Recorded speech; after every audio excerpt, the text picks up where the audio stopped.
안녕하세요. 주템 업앤다운 진행의 정승윤입니다. 오늘 이게 무슨 일인가 싶습니다. 2008년 리만 브러더스 사태 이후로 이렇게 역대급 상승률을 오늘 우리 시장 보여주고 있는데요. 수급을 보면서 두 눈을 의심하지 않을 수가 없었습니다. 외국인이 지금 이 시간 8조 1천억 원 넘게 사고 있고 선물까지 1조 6천억 원 사면서 선물과 현물을 합치면 10조에 육박하는 거거든요. 이렇게 외국인이 많이 담는 것이 두 눈을 의심하게 하는 오늘 시장입니다.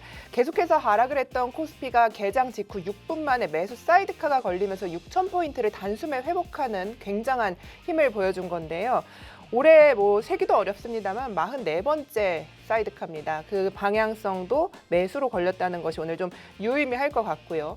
이유를 찾자면 오늘 수급이겠습니다. 하지만 또 지난밤에 뉴욕 시장을 보면 AI로 돈이 벌린다. 이 하이퍼스케일러들의 그 눈으로 보여준 AI에 대한 의심을 거두면서 계속해서 연속적으로 하락을 보였던 나스닥도 이 하락의 고리를 끊어내면서 상승으로 자리 잡았습니다. 여기에 반도체 지수, 필라델피아 반도체 지수 역시 큰 힘을 보탠 건데요.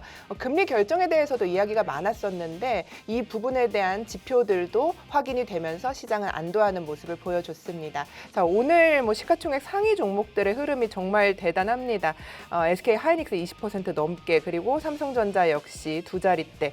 시작하자마자 이런 흐름이 계속 펼쳐졌고 SK 스퀘어 같은 종목과 삼성전기는 지금 상한가의 흐름 보여주고 있거든요. 오늘 이렇게 이 시장에 수급이 갑자기 들어오면서 사실 그간 많은 하락을 보였기 때문에 많은 분들이 어안이 좀 벙벙하고 이 하락의 고리를 오늘 끊어낸 것인가에 대한 고민이 좀 되실 것 같습니다. 이에 대한 부분 오늘 확인해 보면서 많은 전략들 우리 차분하게 짚어보도록 하겠습니다. 자, 오늘 전반적인 시장 상황 살펴봐야겠죠. 조금 더 자세한 분위기 알려드리도록 하겠습니다. 캐스터와 함께 하시죠. 안녕하세요. 캐스터 김소정입니다. 7월의 마지막 거래일입니다.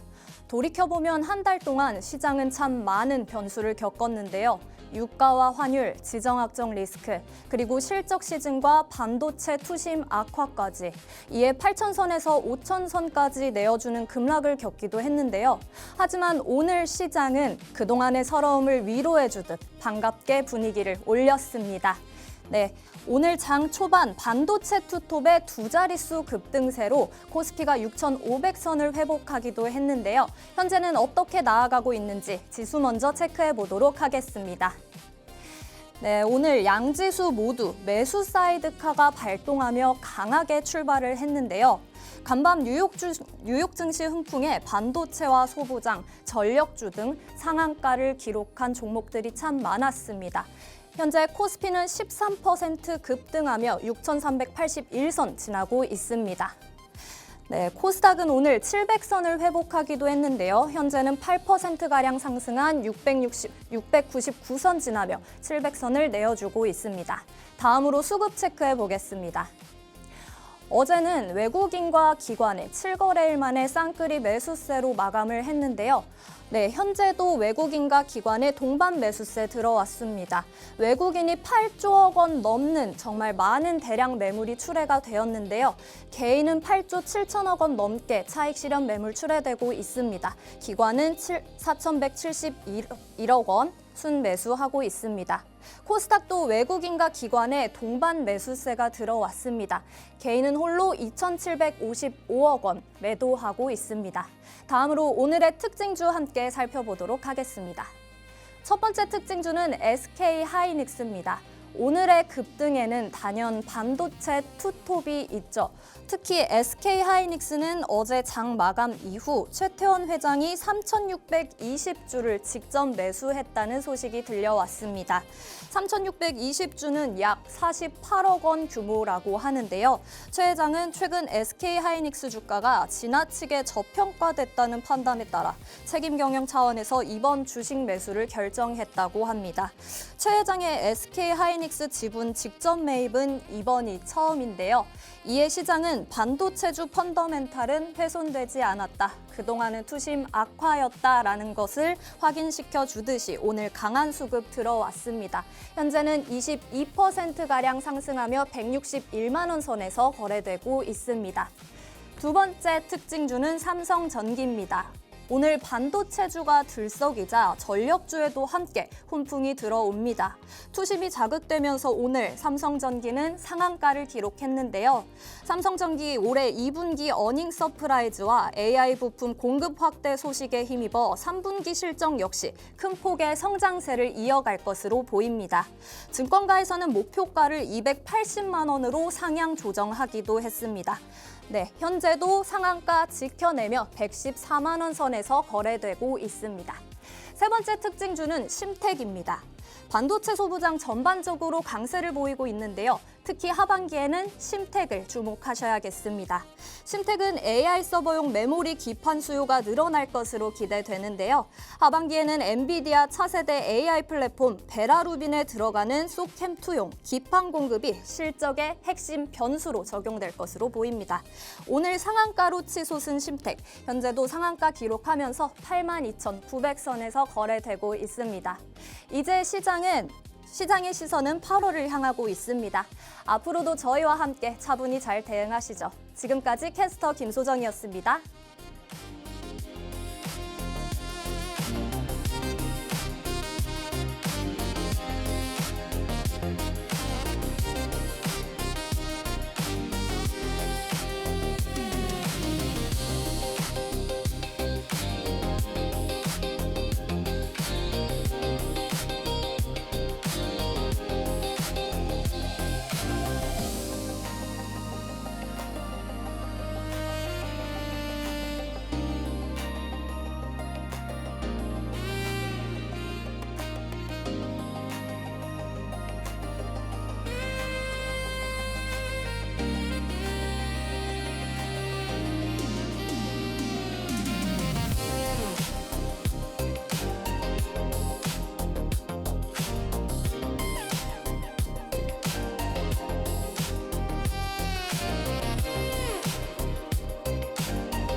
(7월의) 마지막 거래일입니다. 우리 7월은 역사 속에 이런 일이 있었어요 라고 한 페이지를 장식하기에 너무나 많은 일들이 일어나고 있는데요. 이 속에서 우리는 어떻게 생각하고 어떻게 투자를 이어가야 할까? 오늘 좀 깊이 있는 이야기들 해보겠습니다. 김선규 소장님과 함께합니다. 어서 오세요. 안녕하세요.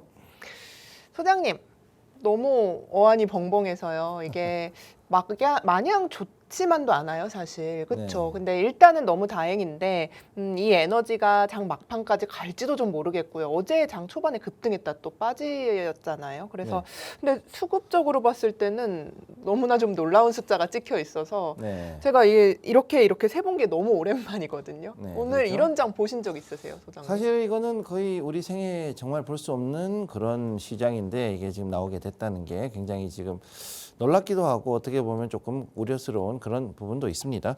잠깐 한번 그러면은 우리 HTS 잠깐 보면서 이야기를 하시죠.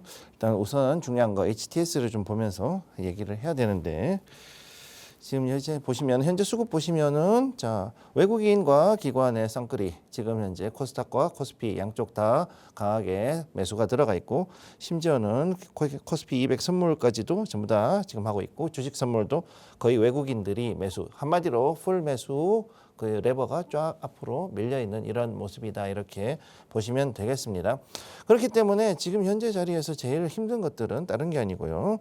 바로 우리가 생각했던 것 이상으로 많은 그 갑작스러운 이런 그 매수세가 특히 금요일에 유입이 되었을 경우 그 다음 주, 즉 월요일이나 화요일 장에서 또 거기에 반발하는 단기성으로 또 차익 실현 매물이 크게 출회하는 경우가 있기 때문에 결국은 시장이 위아래로 출렁하는 이런 모습이 나올 수 있다. 이거를 조심해야 된다라고 말씀드리고 싶고요. 그러면 우선 코스피부터 먼저 보겠습니다. 코스피가 지금 보면 여기에서 6,500선을 저는 예전에 얘기를 했었는데 여기서 과매도가 나오고 난 이후에 지금 다시 이 자리를 회복하는 자리. 자, 여기에서 과매도가 나온 이후 이 자리를 다시 회복하는 자리로 올라오고 있다라고 보는 거죠. 쉽게 얘기해서 외국인의 관점에서는 6,500포인트를 거기에서 밑으로 내려갔을 경우 여기는 이제는 우리가 정말 싸다라고 생각하고서 강하게 매수가 들어오고 있는 구간이라고 보시면 되는 거고 실제로 이 6,500이 무너지면서 그야말로 우리가 그 멘탈이라 그러죠. 강하게 멘탈을 잡고 있던 개인 투자자들이 엄청나게 흔들렸습니다. 흔들리고 난 이후에 지금 여기에서 강하게 반등 들어오면서 지금 엄청난 매물이 출회가 되고 그리고 거기에 맞춰서 이것들을 저가에 매수를 하고 있는 이런 상황이 일어나고 있다. 이렇게 보시면 되는 거죠. 현재 봤을 때 이미 한번 서킷 브레이커는 발동이 됐고 서킷 브레이커는 15% 급등, 그 다음에 20% 급등일 때 또다시 재차 이렇게 발동을 할 수 있다는 거, 이거를 기억을 해두시고 현재 이 오전 장에서 이런 모습이 일어났다 그러면 오후에 조금 그래도 진정이 될 것인지 아니면 조금 더 강하게 올라갈 수 있을지는 한번 지켜볼 필요가 있겠습니다. 그러면 여기에서 다시 한번 코스닥도 보면은 코스닥 역시 좀 쉽지 않은 어떻게 뭐 어떤 의미에서는 참 좋지만 그럼에도 불구하고 쉽지는 않은 장이다 이렇게 말씀드릴 수가 있는데 자 여기도 보시면은 700선을 무너뜨리고 난 다음에 여기에서 다시금 자 여기가 700선이죠. 700선에서 무너지고 난 다음에 여기를 다시 회복을 하고 있는 이런 모습이 나오고 있습니다. 자, 여기서 보면 결국은 뭐냐? 그들이 말하는 심리적 포인트, 심리적인 지수선이 있으면 거기에서 밀렸을 때는 오히려 과매도 구간이라고 생각하고 적극적으로 덤비는 분들도 종종 있는데 아마 지금 현재가 그런 자리라고 보시면 되겠습니다. 단 여기에 대한 투자의 책임은 모두가 개인이 진다는 거 기억을 해두시고 지금 현재 지금 시장은 금요일임에도 불구하고 이렇게 강한 그 매수세가 들어왔다면 다음 주에는 월요일이나 화요일에 충분히 다시금 반대 매매가 나올 수 있다는 거 거기에 대한 반발 매수 심리가 반발 매도가 출회될 수 있다는 거 기억을 해두시기 바랍니다. 네, 좋습니다. 오늘의 급등이 굉장히 기분은 좋지만 그래도 주의할 점이 있다라는 이야기를 해주셨는데 전문가님 외국인의 수급만 눈에 띄는 게 아니라 사실 개인이 이것보다 더 많이 물량을 던지고 있어요. 그렇죠. 근데 이게요, 사실 방향성이라는 게 어쨌든 정말 개인들의 어떤 피눈물 위에 세우는 장대 양봉이라 좀 마음이 아프긴 합니다만 이 하락의 고리를 이렇게 큰 폭으로 어쨌든 뛰어 올랐을 때는 하락의 고리가 어느 정도 그래도 좀 끊어낼 수 있는 가능성이라고 보시는지도 궁금해요. 지금 개인들이 물량을 너무 많이 던지고 있다는 부분에서요. 네, 사실 가장 중요한 게 그동안 해가지고서 그 어느 정도 주식시장을 이해를 하고 그다음에 여기에서의 아픔이라든가 여러 가지 경험을 했던 그런 그 개인 투자자들이 있다면 모르겠지만 특히 작년부터 해서 증시가 3,000포인트 즉 코스피 3,000포인트가 넘어가면서부터 수많은 개인 투자자들이 그렇게 이 시장의 무서움을 모르고 들어온 사람들이 진입하는 분들이 많다는 얘기예요. 그러다 보니까 여기에서 결국은 빠졌다가 이렇게 빠졌다가 즉 과매도가 나온 이후에 다시금 올라가는 이런 자리가 왔을 때는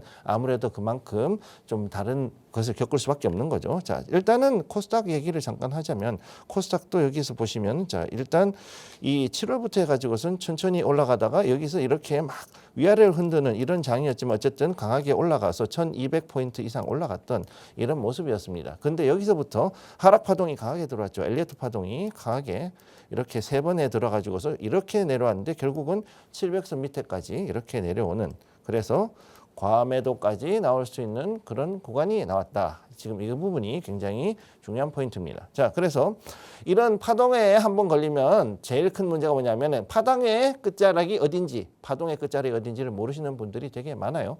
그리고 옛날과 다르게 파동이 이제는 끝났다 싶었을 때 오히려 더 급락이 여러 번 나오는 경우가 있는데 특히 이번에는 그게 이틀에 걸쳐 가지고 10% 이상 지수가 빠지는 경우가 코스피에서 연이틀 발생하다 보니까 엄청나게 큰 공포를 개인들에게 심어줬다 이렇게 말씀드릴 수가 있는 거죠.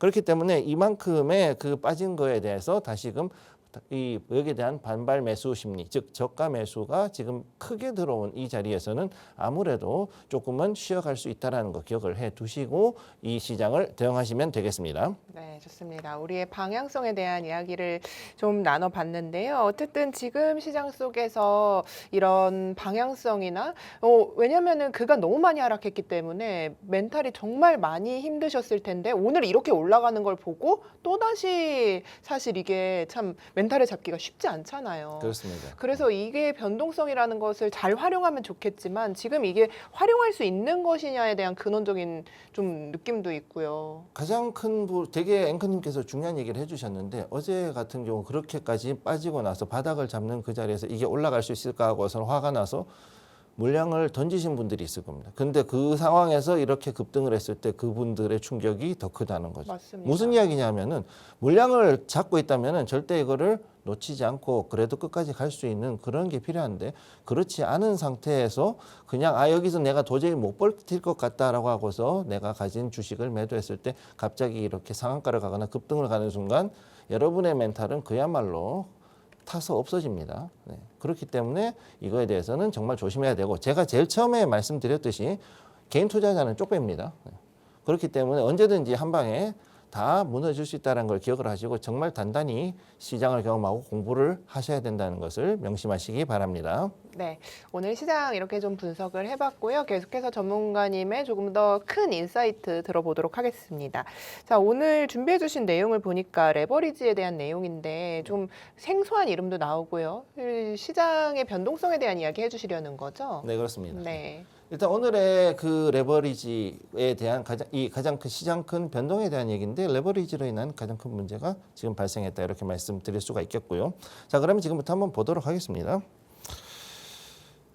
지금 현재 있는 것들 중에서 가장 큰 이슈가 바로 이 부분이라고 보는데 오늘 현재 파이낸셜 타임스에서 나온 기사죠. 자, 헤지펀드 시타델입니다. 시타델이라는 굉장히 큰 그 미국의 헤지펀드가 있는데 얘네들이 지금 우리가 알지 못하는 시츄에이셔널 어웨어니스라는 요 펀드가 있습니다. 요 펀드를 가지고 있는 사람에게서 지분을 엄청나게 사들였다 이런 얘기를 지금 하고 있는 거죠. 자, 그럼 이게 왜 이렇게 나오는가를 일단 지켜봐야 되는데 첫 번째 여기 나오는 게 레오폴드 샴브레너라는 사람이 있습니다. 이 사람인데 이 사람이 좀 도대체 얘가 누구냐? 예, 이제 궁금하신 분이 있을 겁니다. 자, 예전에 샘 프리드의 그 FTX라고 해서 우리 그 예전에 있던 코인 거래소 있죠. 그 사기로 인해 가지고 난리가 났던 그 회사에 이 사람이 있었습니다. 처음에. 그랬다가 어디로 여기저기 전전하다가 IT 기업 중에 오픈 AI도 있었고요. 오픈 AI도 있었고 그다음에 또 이렇게 돌다가 결국은 자기가 하나의 펀드를 만듭니다. 어떻게? 이렇게 Situational Awareness라는 회사를 만들어서 자, 그러면 이걸 가지고서 내가 봤을 때는 우리는 이제 앞으로 AI와 IT 쪽으로는 엄청나게 큰 그 여러 가지 가능성 그리고 성장 가능성이 있으니까 여기에다가 집중 투자하는 펀드를 만들겠다라고 한 거죠. 그래서 어떻게 됐냐? 따따블이죠. 예, 2X를 가지고서 또 2X를 만들어서 어떻게 됐느냐? 4X짜리 레버리지, 4X 레버리지를 만듭니다. 자, 여러분 들어보지도 못한, 듣도 보도 못한 4X 레버리지를 만들어요. 어떻게 했냐? 자, 요거를 좀 지울게요. 자, 이게 말도 안 되는 건데 4X 레버리지를 만듭니다. 어떻게 만들었느냐? 원래 법으로는 2X 이상 만드는 건 금지인데 어떻게 만들었느냐? 아주 간단합니다. 지금 말씀드린 대로 먼저 2X 레버리지, AI 관련 AI 2X 레버리지를 만들고 AI 2X를 만든 다음에 얘를 승인을 받습니다. 요거는 충분히 되니까. 그럼 어떻게 했냐? 얘를 또 기초 자산으로 해가지고서 또 이거를 가지고 또 다른 AI 2X를 2를 만들죠. 그러면 어떻게 했냐? 2배짜리에 2배가 들어가니까 4배짜리 레버리지가 되는 거죠. 자, 이렇게 해가지고서 만들어서 어떻게 했느냐? 이걸로 해서 얘는 포지션을 어떻게 잡았느냐면은 하드웨어는 롱, 소프트웨어는 숏을 잡았어요. 그래서 어떻게 됐느냐 하면은 마이크로소프트라든가 아니면은 구글이라든가 그 야후 알파벳이죠. 알파벳. 그다음에 또 다른 여러 소프트웨어 회사들은 그동안 떨어지고 반대로 하드웨어 회사인 그 AI 관련주 종목들 엔비디아를 비롯해 가지고 AMD라든가 이런 회사들이 그다음에 마이크론이 급등을 하는 것에 가장 큰 역할을 한 게 바로 이 펀드입니다. 자, 그런데 이게 문제가 어떻게 됐냐면 시타델한테 걸린 거죠. 자, 켄 그리핀이라는 사람, 아주 유명한 사람이 있어요. 켄 그리핀이 보더니 이거 보니까는 이게 거품이 많이 끼었다. 그러면 이거를 잡아야겠다라고 생각을 하고서 어떻게 했느냐면은 얘랑 정확하게 반대 방향으로 얘는 하드웨어는 숏을 치고 소프트웨어는 롱을 쳐가지고서는 돈의 힘으로 밀어버립니다. 그렇기 때문에 어떻게 됐냐면은요. 자, 400억 달러짜리, 이게 대략 한 400억 달러짜리예요. 40 빌리언이니까 400억 달러짜리 이 펀드였는데 얘가 완전히 쪼그라듭니다. 그래서 며칠 전에는 간밤에 갑자기 회의를 해가지고 돈 좀 더 넣읍시다라고 얘기를 하는데 그때 마진콜이 왔어요. 일단은 썰이 나옵니다. 마진콜. 돈 내놔라 그러죠. 마진콜. 돈 내놔. 썰이 나오기 시작하면서 결국은 오늘 어떤 기사가 나왔느냐. 켄 그리핀이 이거를 돈 주고 샀다. 뭐 이런 얘기가 나오는 거죠. 근데 실제로 어떤 경우가 있냐면 시타델이 이전에도 이렇게 해가지고서는 다른 펀드를 먹었던 적이 종종 있다 보니 이게 걸렸는데 문제는 이게 우리나라 증시뿐만 아니라 글로벌 증시에도 상당한 영향을 끼쳤다는 겁니다. 자, 그래서 4배짜리 테크 레버리지를 돌리다가 폭망을 해버린 거죠. 결국은. 그래서 이것으로 인해서 여기에 있던 그러면 하드웨어 관련주 중에 누가 있었냐? SK 하이닉스. 그 다음에 요거에 ADR 다 들어가 있었어요. 그러니까 이게 빠지니까 어떻게 되느냐? 여기 관련돼 있던 우리나라 ETF 레버리지들 전부 다 갑자기 급등하던 게 쭉 빠지는 사태가 이렇게 일어나는 거죠.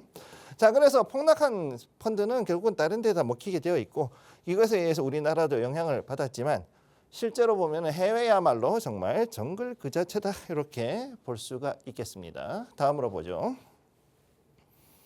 자, 두 번째입니다. Anthropic AI models hacked 3 companies during tests. 자, 엔스로픽의 그 AI 모델 지금 말도 많고 탈도 많은데 얘네들이 테스트하다가 본인이 스스로 탈출을 해가지고서 다른 회사 AI가 보안을 해킹을 했다. 세 개 회사를. 그렇게 됐다는 거죠. 다른 기업을 그것도 3번씩이나 했다는 그런 겠다는 얘기가 나오는 거죠. 그러다 보니 이거에 대해 가지고서 현재 본인들이 그래도 자수를 했어요. 엔스로픽이. 그렇게 해서 난 다음에 여기에 대해 가지고서 지금 현재 경찰 조사가 들어가 있는 상태이다. 이렇게 말씀을 드릴 수가 있고. 자, 그렇기 때문에 AI가 과연 어디까지 발전할 것인가. 지금은 이제는 거의 두려운 상황까지 갈 수 있다. 그리고 여기에 관련해서 앞으로 보안에 대한 것들, 그리고 또한 이 보안을 위해 가지고서 또 어떤 종목이 나올 것인가. 이것들을 지켜보는 게 중요해졌다. 자, 그래서 보안 관련주들이 앞으로도 또 한번 뜰 수 있는 그런 여지가 있다는 것을 여러분들이 기억을 해 두시기 바랍니다. 자, 다음입니다. 자, 세 번째. 자, 또 시타델 얘기가 나올 수도 있는데 어쨌든 1000분의 1초 만에 수천 번을 주문합니다. 자, 이게 먼저 HFT, 하이 프리퀀시 트레이딩이라 그럽니다. HFT가 우리나라에서 한번 들어왔다가 시타델이 과징금 먹었었습니다. 실제로 몇 년 전에. 그런데 그거를 한번 먹고 나니까 소문이 나가지고 우리나라도 한국이라든가 신한이라든가 뭐 다른 증권사들 여러 회사들이 이제 이것들을 좀 하게 된 거죠. 그래서 최근에 보면은 급증한 외국인 프로그램 매매. 자, 이 프로그램 매매가 HFT 기반으로 해서 들어가다 보니 1초에 단타를 수천 번 칩니다. 사람이 도저히 따라갈 수가 없는 수준의 단타를 들어가는 거죠. 그렇기 때문에 최근 봤을 때 5, 6, 7월. 자, 여기를 보시면 이때 당시에 그야말로 급등하던 엄청난 그 상승을 보여주고 또 급락을 할 땐 또 엄청난 급락을 보여주던 그 자리, 여기에서 외국인들이 프로그램 매매를 통해 가지고서 이 매매를 하는 게 나오고 있습니다. 그리고 단일 종목 레버리지에 대한 ETF 거래 대금도 역시 6월 달부터 해서 이렇게 지금 들어가 있다. 자, 이때 당시에 어떤 일이 있었는가 여러분들이 추적해 보시면 답이 나오겠죠. 자, 그렇기 때문에 여러분들이 가장 중요하게 생각해야 되는 건 뭐냐면요, 내가 시장에서는 가장 작은 존재다. 가장 작다. 네, 시장에서는 내가 가장 작은 존재라는 것을 반드시 기억을 해야 되고, 그렇지 않으면은 언제든지 여러분의 계좌는 그야말로 큰 손실을 볼 수 있다는 것을 기억을 해 두시기 바랍니다. 자, 다음 보겠습니다. 자, 네 번째입니다. 빅테크 5곳과 메모리 장기 계약. 자, 삼성전자 이야기죠. 삼성전자가 지금 현재 여기에서 파운드리 AI 칩 수주를 2배를 늘린다 그랬고, 자, 지금 이 삼성전자는 5곳. 그죠? 그 다음 삼성전기가 있죠. 전기는 지금 10곳이랑 빅테크랑 계약을 해가지고 MLCC하고 지금 여기에 들어가는 HBM과 메모리들은 그야말로 물건이 없어서 못 파는 상황에 돌입했다 이렇게 볼 수가 있습니다. 그렇기 때문에 지금 현재 봤을 때는 이쪽에는 굉장히 강력한 그 모멘텀과 그다음에 시장의 성장 가능성이 나왔다라고 보시면 되는데, 자 그러면 반도체 이익이 현재 굉장히 압도적인 상황에 와 있다라고 말씀을 드릴 수가 있어요. 자 그래서 여기 보시면 자 여기에 2분기 사업 부문 실적을 볼 것 같으면 사실상 스마트 여기 그 반도체가 89.2%를 거의 다 차지하고 있다. 엄청나게 다 가지고 있다고 보시면 되는 거죠. 자, 총 매출 중에서 영업이익이 이 정도니까 거의 한 60% 이상, 거의 70% 가까운 수익률을 보여주고 있는 것이 현재 반도체 부문이고, 이게 그동안에 말이 많고 탈이 많았다라고 얘기를 하고 있습니다. 그 이외에 지금 오히려 스마트폰 같은 경우는 지금 떨어졌고요. 그 다음에 TV 가전도 아주 약간이지만 지금 떨어져 있는 상태이다. 이렇게 지금 얘기가 나오고 있는데, 손실이 났다고 얘기하는데, 자 그러면 여기에서 봤을 때 그동안 해가지고서 스마트폰하고 TV 가전이 적자가 나던 반도체를 먹여 살렸단 말입니다. 지금까지는. 물론 가전은 그렇게 많이 살리지 못했지만 그동안에는 스마트폰 가지고서 많이 이제 버텨왔었는데, 이제 반도체가 이기고 나니 이제는 엄청난 수익이 나고 나니까 이제 이 부분들에 대해서 어느 정도는 또 보전을 해줘가면서 또 움직이는 그런 서로가 상호보완적인 구조로 가야 되는 거죠. 실제로 삼성전자 같은 경우는 지금 현재 이렇게 5개 사업부가 갈라져 있습니다. 그렇기 때문에 이 5개 사업부가 움직이는 것들을 잘 지켜보면은 앞으로 삼성전자는 이제는 파운드리로 해가지고서 더욱더 크게 이 파운드리를 중심으로 해서 더 갈 수 있다. 지금까지는 사람들이 달걀을 한 바구니에 담는 것은 위험하다라고 얘기했지만, 지금 같은 경우는 그래도 한 바구니에 담아놓는 것이 어쩌면 나을 수도 있습니다. 삼성전자 입장에서는 그렇게 된다는 것을 여러분들이 기억을 해 두시면 되겠습니다. 네, 이렇게 우리가 잘 알지 못했던 부분까지 좀 짚어주시면서 이야기를 해봤는데요. 여러분들께서도 이런 부분 참고하셔서 앞으로 조금 더 큰 그림을 어떻게 그려나가고 우리는 이 안에서 균형을 잡으면서 투자를 어떤 방향으로 이어나가야 될까라는 고민 조금 더 깊이 있게 해보시길 바라겠습니다. 자, 여러분들께서 계속해서 고민이 되실 것 같아요. 어쨌든 변동성 때문에요. 그래서 우리가 8월부터 투자를 어떻게 해야 할까 굉장히 많은 분들 고민하실 것 같습니다. 이번 주에도 저희가 더 많은 정보들, 방송에서 드릴 수 없는 더 많은 깊이 있는 이야기 할 수 있는 시간 마련했습니다. 강연회 일정입니다. 화면으로 소개해 드리도록 하겠습니다.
네, 현재 시장이 6,373포인트를 가리키고 있습니다. 외국인이 계속해서 물량을 이 정도 11시 구간 정도로 계속 담아주는 부분 확인이 되고요. 양시장 합쳐서 올라가는 종목이 오늘 2,000 종목이 넘어갑니다. 상한가 종목도 양시장 10종목이고요. 그래서 이런 시장 속에서 우리는 어떻게 계속해서 아이디어를 이어가야 할까 고민해 보도록 하겠습니다.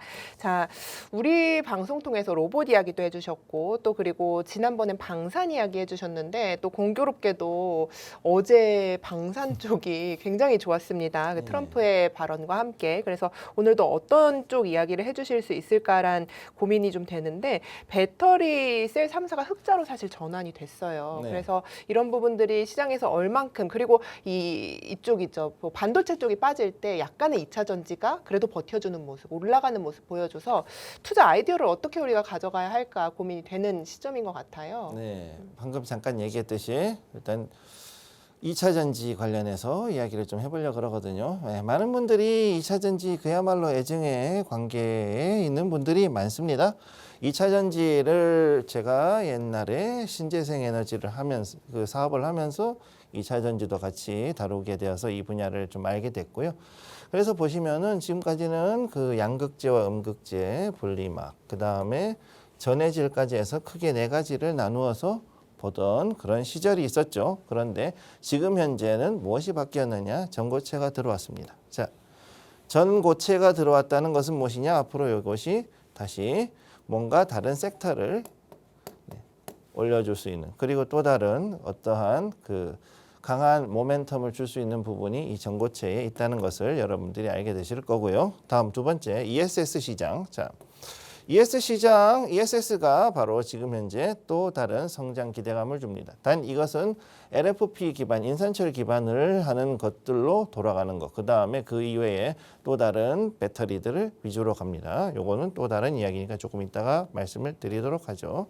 그 다음에 전기차는 지금 현재 너무 많이 띄워서 추력이 부족하다. 자, 지금 현재 전 세계의 그 모든 완성차 시장의 생산성이라든가 영업이익이 엄청나게 떨어지고 있는 현실이죠. 자, 그런데 그럼 이걸 어떻게 잡아줘야 될 것인가? 결국은 그 기존에 있던 기름을 떼서가는, 즉 석유 기반의 차량이 아니라 이제는 이 전기차로 가는데 전기가 두 가지로 나뉩니다. 수소 연료전지, 수소 연료전지가 있고, 그 다음에 여기에 있는 그 배터리 연료전지, 배터리 전기차, 이렇게 두 가지로 이제 나누어지는 거죠. 그렇기 때문에 여기에서 이 배터리 전기차를 가기 위해서는 바로 전고체, 이것이 반드시 해결이 돼야 된다. 즉 전고체의 양산이 얼마나 중요한 요소인지가 가장 지금 현재로서는 봐야 되는 팩트다, 이렇게 보시면 되겠습니다. 그 다음 우리가 그러면 여기에서 가장 크게 주목해야 될 것은 무엇이냐? 중국이냐? 중국은 아니죠. 이미 CATL부터 즉 닝더쇼다이부터 해서 여러 가지 회사들이 이미 중국은 내수를 장악하고 있기 때문에 우리는 어디를 봐야 되느냐? 바로 유럽과 미국, 특히 미국을 봐야 됩니다. 그래서 미국의 전기차 공장, 자, 지금 현재 있는 테네시, 그리고 미시간, 그리고 또 다른 쪽에 있는 여러 곳에 있는 그 공장들이 있어요. 배터리 공장이 있고 거기에 있는 전기차 공장이 있는데 거기에서 우리가 과연 어떤 식으로 정말로 좋은 그 성과를 내느냐, 첫 번째. 그 다음 두 번째는 뭐냐면은 테슬라의 기가 팩토리, 여기에서 과연 얼마나 ESS 시스템을 가지고서 그 테슬라의 그 전기차들의 전기를 공급할 수 있는가, 이 부분이 아주 중요한 이슈가 되겠다, 이렇게 말씀을 드릴 수가 있습니다. 자, 그래서 여기에 있는 것들 중에서 제가 잠깐 말씀드리고 싶은 거, 천만 하고 싶은 것은 무엇이냐면은 대부분의 사람들 같은 경우는 양극재만 지금 신경을 썼죠. 대부분이 양극재 관련주를 중심으로 해서 가다 보니까 어떤 일이 벌어졌냐? 양극재의 움직임이 내려가거나 아니면은 여기서 우리가 리튬 이온이 아니라 LFP 인산철 관련해 가지고 중국이 계속 밀어붙였던 그 시절에는 엄청나게 많은 주가의 하락이 있었다. 그리고 잘 올라가지 않고 조금 올라갈 것 같은데 빠지고, 올라갈 것 같은데 빠지고, 그리고 들어갈 때는 또 엄청나게 고점에 들어갔다가 지금 현재 손실 크게 보고 나오지도 못하고 계속 이렇게 물려 있으신 분들이 굉장히 많다는 거. 그렇기 때문에 일반적인 전문가들의 입장에서는 사실 2차 전지에 대해서 함부로 논하는 것은 되게 어렵습니다. 자, 그러면 여기에 대해서 제가 말씀드리고 싶은 거. 첫 번째, 우리는 이제 여기서 전해질이, 전고체가 튀어오르면서 무슨 일이 벌어지느냐, 전해질과 분리막이 어떻게 될 것인가, 이게 가장 큰 이슈가 되는 거죠. 자, 그러면 전해질과 그 분리막에 대해서 투자를 하셨던 분들은 여기에 대해서 잘 보셔야 됩니다. 만약에 전고체가 뜨게 되었을 경우에는 얘네들이 올라갈 확률이 있느냐? 없습니다. 미안하지만 얘네들, 그 전고체하고 얘네들 둘이는 상극이에요. 얘네들 둘은 상극입니다. 완전히. 왜? 분리막이 없는 그 전해질을, 그것도 고체 전해질을 만드는 게 전고체이기 때문에 양극재, 전고체, 음극재만 있으면은 사실상 어느 기후에서나 배터리가 돌아간다라는 이 환상적인 자리에서 분리막과 전해질은 낙동강 오리알이 되는 거죠. 그야말로. 그러니까 이 경우에 얘네들은 어디로 살아야 되냐? ESS가 늘어나야 살아날 수 있다. 자, 그래서 전해질과 분리막은 무조건 ESS가 올라가는 것이기 때문에 이 관련된 종목들을 들고 계신 분들은 무조건 ESS가 올라가기를 기사를 잘 보시고 거기에 맞춰서 대응을 하셔야 된다는 거 첫 번째 말씀을 드리고요. 두 번째, ESS 시장의 성장. 자, 이거는 12차 전기본이라든가 아니면 여러 가지 이슈들이 있습니다. 여러 가지 이슈들이 있는데 현재 전기본에서 가장 핵심인 게 원전이지만 원전에도 불구하고 또 다른 게 무엇이 있느냐? 신재생 에너지는 여전히 그래도 유효하다.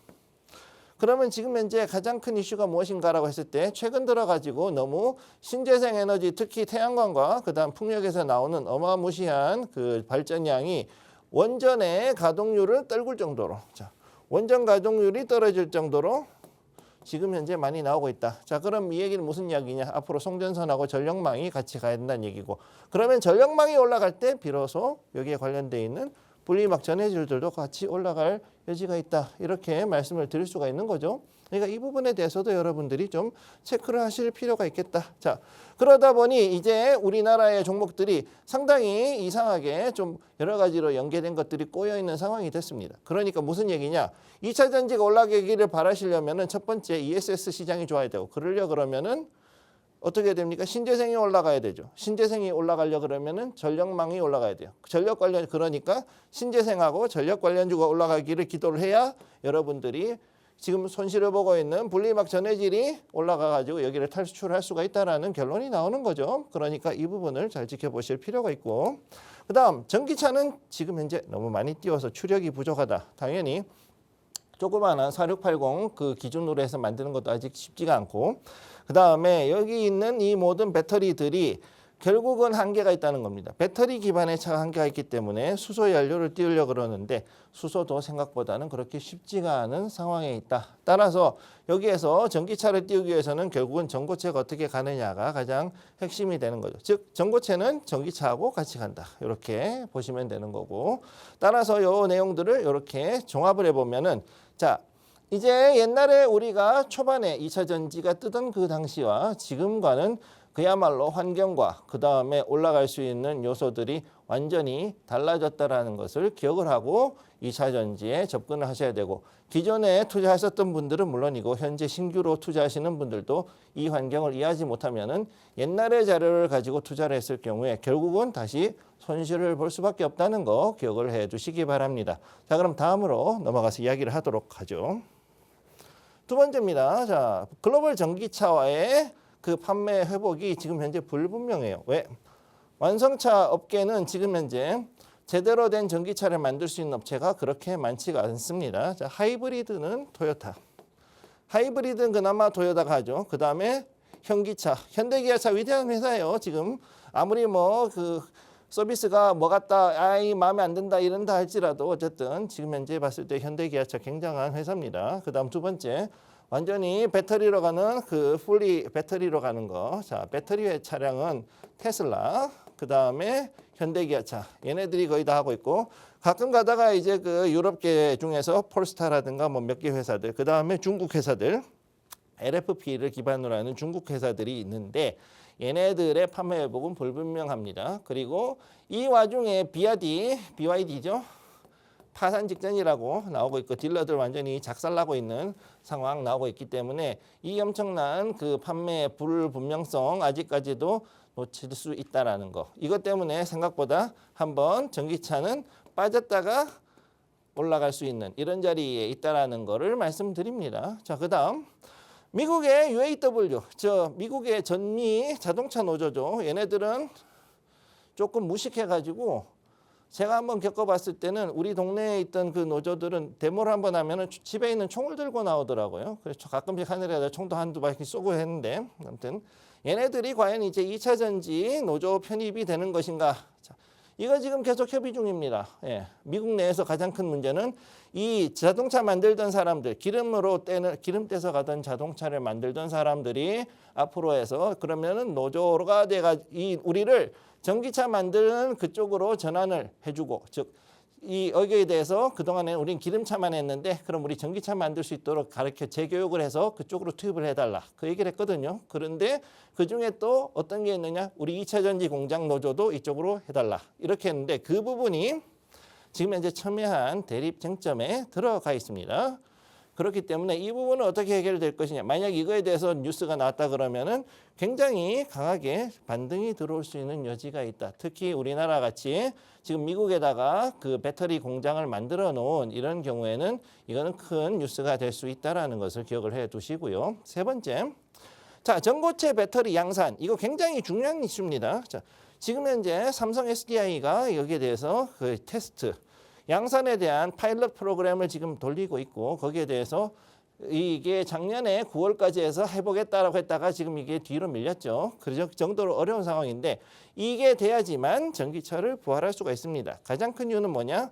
엄청나게 추운 기후에 대해서 즉 위아래로 엄청나게 변동되는 기후에 대해서도 어느 정도 체크를 할 수 있어야 돼. 거기에 대해서도 버틸 수 있는 배터리가 나와야 되는데 기존에 있는 전해질 배터리는 절대 그게 안 되죠. 그러니까 날이 따뜻할 때는 한 550km 가다가 날이 추워지니까는 300km도 안 나와요. 350km 정도밖에 안 나온다. 어떤 때는 300km도 못 달리는 즉 전해질이 얼어서 이게 제대로 가동되지 않을 때 이런 일이 벌어질 수 있기 때문에 이거를 어떤 식으로 해결하는가 결국은 이게 해결책이 전고체 배터리인데 그럼 이 전고체 배터리가 과연 양산이 어떻게 될 것인가 이거를 잘 지켜봐야 된다는 것이고 마지막으로 자 무게입니다. 무게. 배터리가 너무 무거워요.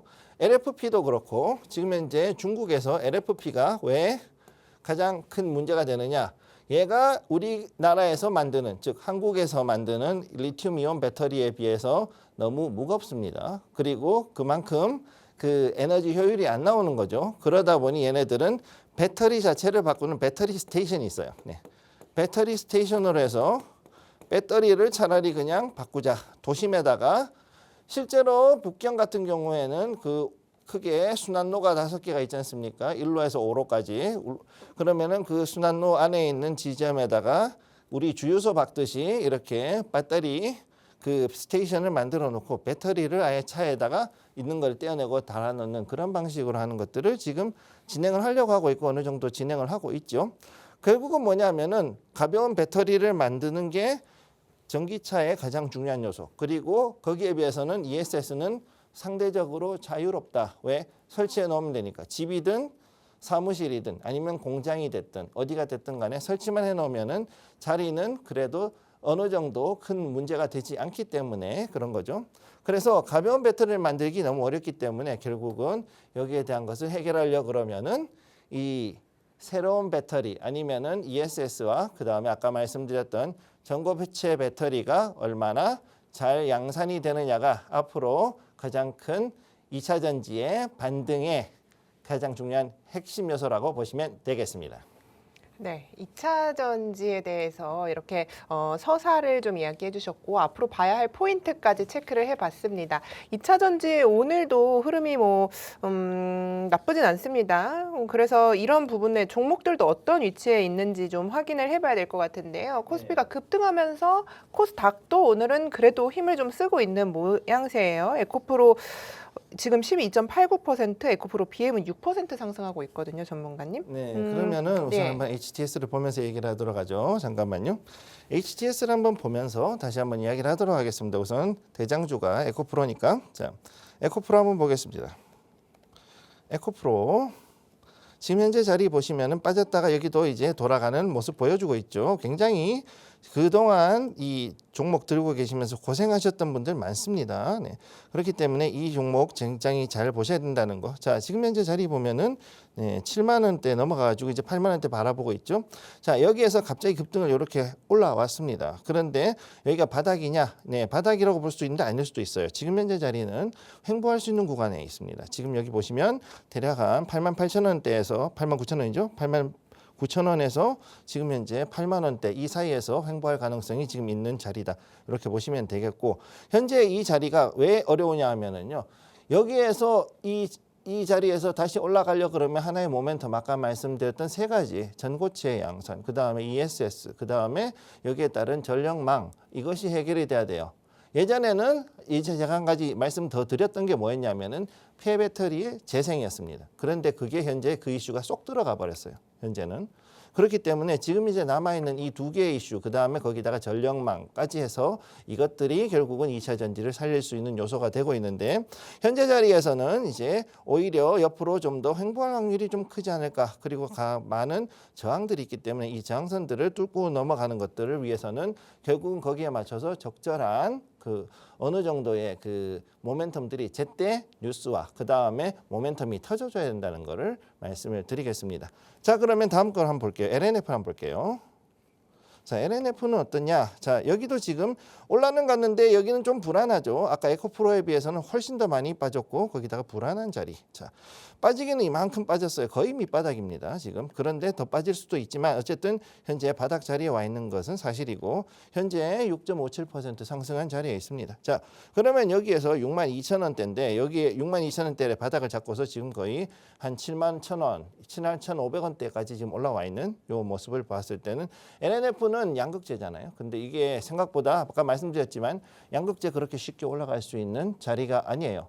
양극재가 올라가는 것보다는 지금 현재는 그 전고체를 중심으로 해서 그 다음에 ESS의 움직임에 대해서 보고서 움직이는 게 훨씬 더 중요하다. 이렇게 말씀을 드릴 수가 있겠습니다. 자, 그러면 다음으로는 우리가 LS를 한번 볼게요. 조금 생뚱맞긴 하지만 LS도 지금 현재 굉장히 중요한 그 종목이라고 보시면 되겠습니다. 자, LS 현재 자리 보면 LS도 역시 거의 비슷하죠. 지금 2차 전지가 거의 대부분 비슷한 모양으로 움직이고 있다는 거 지금 기억을 해 두시고요. 현재 바닥을 잡았습니다. 이렇게 잡고 나서 자, 21만 9,500원에서 바닥을 잡고 지금 다시 15% 이상 거의 16% 상승한 모습이 나오고 있죠. 자, 그러면 여기에서 여러분들이 기억해야 될 거 여기서 반등이 들어왔다고 좋아야 되느냐? 전혀 아니라는 겁니다. 현재 자리에서 또다시 옆으로 횡보하거나 아니면 조금 더 빠질 수 있는 그런 포지션에 있다는 것을 말씀을 드릴게요. 자, 그리고 다음으로 우리 삼성 SDI 한번 볼게요. 자, 삼성 SDI를 보시게 되면은 정말로 힘든 종목이죠. 이 종목도 보시게 되면은 바닥을 잡고서 34만 2천 원에서 잡고서 지금 오늘 강하게 올라갔다가 지금 현재 좀 위아래로 흔들리고 있는 모습 보여주고 있습니다. 7% 정도 가까이 지금 올라가고 있는데 이 종목 같은 경우에는 현재 자리에서는 자, 이 자리에서 다시 한번 올라갈 것인가 했을 때 저는 이건 조금 더 지켜봐야 되지 않을까. 지금 가장 큰 게 이 종목은 전고체 관련주이고 그 다음에 여기에 그 목을 걸고 있는 자동차 완성차 업체들이 되게 많습니다. 미국에 있는 그 빅3를 비롯해서 그 다음에 스텔란티스 그리고 또 누가 있느냐 BMW가 있어요. 원래 BMW하고 친했습니다. 삼성 SDI는 그 전에 있던 그 회사가 모 회사가 BMW하고 친했기 때문에 그래서 여기에 있는 이 전고체가 움직였을 때 가장 먼저 강하게 튈 수 있는 종목은 SDI라고 보시면 되겠고요. 마지막으로 포스코 인터내셔널 한번 보겠습니다. 포스코 인터내셔널. 여기도 은근히 괜찮아요. 근데 저기 같은 경우는 지금 바닥을 잡고서 움직이는데 생각보다 이 2차 전지 이외에도 다른 여러 가지 종합 상사이기 때문에 여기에 대해서는 신재생이라든가 이런 부분들도 같이 엮여 있다 보니까 좀 움직임이 좀 다를 수 있다. 이렇게 말씀드리겠습니다. 네, 좋습니다. 자, 종목까지 좀 챙겨봤습니다. 2차 전지에 대한 이야기 나눠봤는데요. 전문가님, 오늘 사실 우리 마지막 방송이잖아요. 네. 주템 업앤다운 마지막 방송인데 앞으로 시장 전망을 좀 주시고 가셨으면 좋겠어요. 네, 어떻게 할까요? 네, 그동안 시청해주신 여러분께 감사드리고요. 저희는 이제 앞으로도 제가 최선을 다해서 시장을 바라보고 그리고 많은 분들 그 개인 투자자님들께 올바르고 확실한 정보를 드리기 위해서 노력하도록 하겠습니다. 이제 오늘이 7월 마지막 날이고 그 다음에 8월이 다음 주면 이제 8월로 들어가는데 8월은 굉장히 역사적으로 봤을 때도 힘든 그런 장이 이어지는 그런 때였기 때문에 여기에서도 많은 개인 투자자님들께서 굉장히 악전고투하는 그런 한 달이 되실 수 있습니다. 그렇지만 여기에 대해서 절대 흔들리지 마시고 지금 이렇게 흔들리는 장에서 과매수가 다시 들어오긴 했지만 그럼에도 불구하고 시장이 불안정하다는 것을 기억해 두시고 절대 무리하지 않는 투자를 진행해 주실 것을 권해드리겠습니다. 네, 오늘 이렇게 시장이 급등을 하고 있습니다만 8월의 장도 역사 속에서 바라본다면 쉽지 않은 장세였다라는 부분을 다시 한번 강조해 주시면서 앞으로도 계속해서 좋은 전략 가지고 또 찾아뵙겠다는 말씀까지 들어봤습니다. 주템 업앤다운 오늘이 마지막 방송입니다. 저희는 계속해서 11시에 개편으로 좋은 모습으로 찾아뵙도록 하겠습니다. 본 방송에서 제공하는 투자 정보는 투자 판단에 대한 조언일 뿐 해당 종목의 가치 상승, 하락을 보장하지는 않습니다. 자, 여러분 오후장도 힘내시기 바라겠습니다. 시청해주신 여러분 고맙습니다.